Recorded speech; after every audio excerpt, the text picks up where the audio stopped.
Hello बच्चों, welcome to Sunil academy. और आज हम करेंगे बेटा क्वेश्चन नंबर 3, जिसके अंदर आपको 6 पार्ट दिखने को मिलते हैं। तो दो दो करके बेटा हम इसको सॉल्व करेंगे, सारे इकट्ठे सॉल्व नहीं करेंगे, कुछ लेंथी भी है कुछ छोटे भी है। तो दो दो पार्ट करके इसको सॉल्व करेंगे। अगर आप वीडियो देखते हो तो लाइक जरूर करिएगा और चैनल को सब्सक्राइब करना ना भूलिए। स्टार्ट करते हैं आज का वीडियो। पहला क्वेश्चन क्या है? Difference between two number is 26 and one number is 3 times other, find them. दो नंबर्स की बात की गई है, दोनों का डिफरेंस 26 है और एक नंबर दूसरे से 3 टाइम है और इसका मुझे पता लगाना है। इसी तरह की स्टेटमेंट वाले क्वेश्चन आपको एग्जाम में बहुत बार पूछे जाते हैं। स्टेटमेंट में बच्चों को कंफ्यूजन रहती है, वो कंफ्यूजन कैसे दूर करनी है आज देखते हैं। अब देखिए बेटा, सबसे पहले तो हम पढ़ रहे हैं लीनियर इक्वेशन, दो वेरिएबल्स एक्स और वाई। तो हमेशा आपके पास ऐसे होगा, दो चीजें दे रखी होंगी, एक को आप एक्स मान लोगे, दूसरे को वाई। जैसे यहाँ पे दो नंबर दे रखे हैं, दो नंबरों की बात की जा रही है, तो लेट कर लूंगा। उनमें से एक नंबर जो है उसे x मान लेते हैं और जो सेकंड नंबर है उसे y मान लेते हैं। ठीक है जी, दो नंबर की बात की गई थी, एक को x मान लेना, एक को y। जिसको कुछ भी नहीं आता बेटा वो क्वेश्चन में याद रखिएगा, जब भी लीनियर इक्वेशन चैप्टर से क्वेश्चन आएगा तो आपको एक x लिख के चलना है, एक y। ये तो 100% कंफर्म है, ये आपको लिखना ही लिखना है क्वेश्चन में।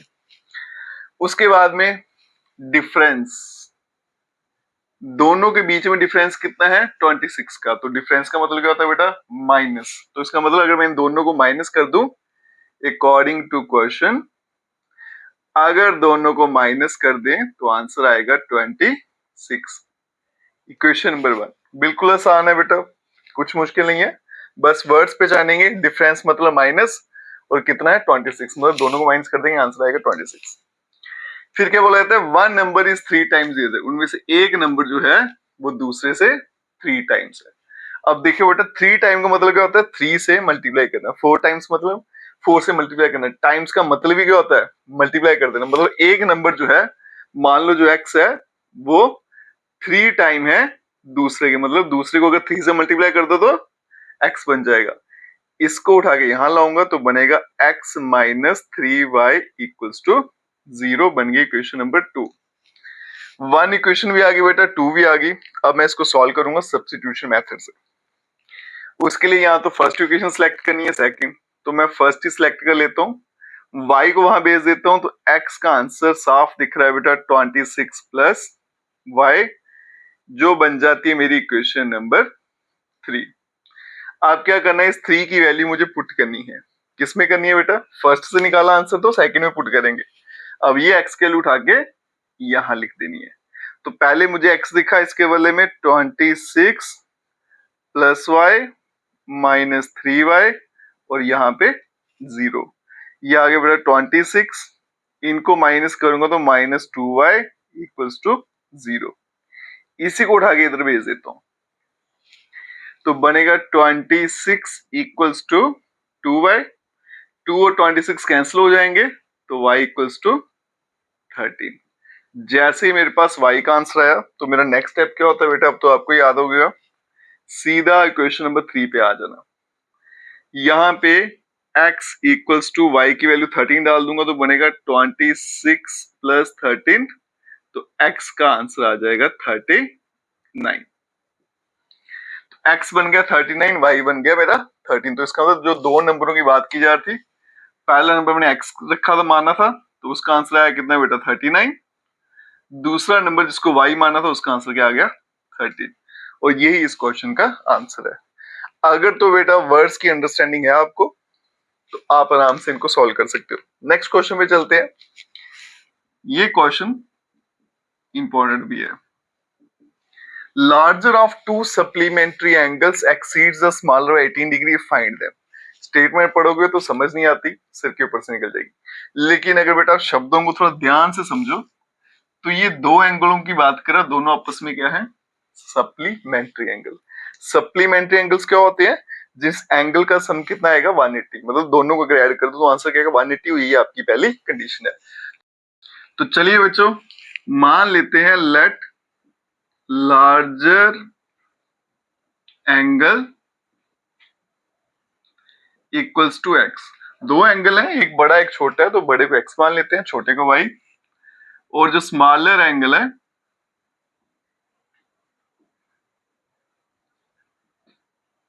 ये तो आपकी पेटलाइन होने वाली है बेटा, इसको अच्छे से रट्टा लगा लेना, एक x एक y, ये तो लिखना है। इतना भी लिखोगे तो आधा एक नंबर तो आराम से बन जाएगा। अब क्या बोला गया बेटा, सबसे पहले तो ये सप्लीमेंट्री है, तो सप्लीमेंट्री वाली कंडीशन इस पे अगर लगाऊं तो मतलब इन दोनों को अगर प्लस में लिखूं तो आंसर मेरा 180 आना है, ये कंफर्म है। तो कभी कभी ऐसा भी होता है बेटा, एक कंडीशन आपको हिंट दिया होता है वहीं से निकालनी है, दूसरी आपको दे रखी होती है। अब दूसरी कंडीशन क्या है कि जो लार्जर है वो एक्सीड करता है स्मॉलर से बाय 18, मतलब छोटे में अगर आप 18 मिला दो तो वो बड़े के बराबर हो जाएगा, बस इस तरह से लिखा हुआ है। तो छोटा क्या है मेरे पास y, इसमें 18 मिला दो तो किसके बराबर हो जाएगा, बड़े के बराबर। अब देखो बेटा, एक एंगल बड़ा है एक छोटा है, दोनों आपस में बराबर नहीं है, लेकिन इक्वेशन में हमेशा क्या लिखते हैं, इक्वल्स टू, तो दोनों को बराबर करना है। उसने बोला है बराबर कब होगा, जब छोटे में 18 ऐड कर दोगे। जैसे छोटे में 18 ऐड किया तो ये बराबर हो गया इसके। अब इसको उठा के अगर मैं यहां भेजूं तो x minus y equals to 18। ठीक है, यहां तक बन गई इक्वेशन नंबर 2। दो इक्वेशन बन गई, अब सब्स्टिट्यूशन मेथड लगाएंगे और आंसर लाएंगे। उसके लिए क्या करना है, मुझे कोई एक इक्वेशन सिलेक्ट करनी है, मैं ये वाली सिलेक्ट कर लेता हूँ। तो यहां से अगर माइनस वाई वहां भेजूं तो यहां बनेगा 18 प्लस वाई, और ये बन गई मेरी इक्वेशन नंबर 3। अब इसकी वैल्यू पुट करेंगे इक्वेशन नंबर 1 में, 2 में कभी नहीं करना। तो इक्वेशन नंबर 1 में इसको उठा के डालेंगे तो x के बदले में आएगा 18 प्लस वाई, फिर से y, और यहाँ पे 180। 18 प्लस वाई 2 दिख रहे हैं तो 2y हो गया, और यहाँ पे आ गया 180। ठीक है जी। अब क्या करते हैं, सबसे पहले इस 18 को उठा के यहाँ भेज देते हैं। तो 180 में से 18 माइनस कर दूंगा, 8 जाएगा तो 172, 10 और कम कर दिए तो 162। तो 2y कितना बन गया बेटा, 162। ये 2 वहां जाके डिवाइड हो जाएगा, तो जब डिवाइड होगा तो 2 8 16, 2 1 2, तो y का आंसर आ गया 81। ऐसे ही y का आंसर 81 आया तो फटाफट इक्वेशन 3 पे मैंने जंप किया और वहां से अब x की वैल्यू निकालने जा रहा हूं। तो x कितना हो जाएगा, 18 प्लस 81, तो x बन जाएगा आपका 99। तो इसका मतलब जो आपका बड़ा एंगल जिसको हमने x माना था वो कितना है, 99 डिग्री, और y जो छोटा था वो कितना है बेटा, 81। अब दोनों का सम था सप्लीमेंट्री, ऐड करके अगर देखें 99 प्लस 180, सॉरी 100, 100 प्लस 80 तो 180, तो सप्लीमेंट्री है दोनों का सम।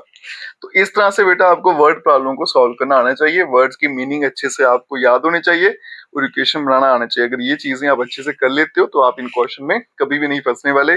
वीडियो अच्छा लगा तो शेयर जरूर करिएगा और चैनल को लाइक सब्सक्राइब शेयर कमेंट करना ना भूले। Best of luck.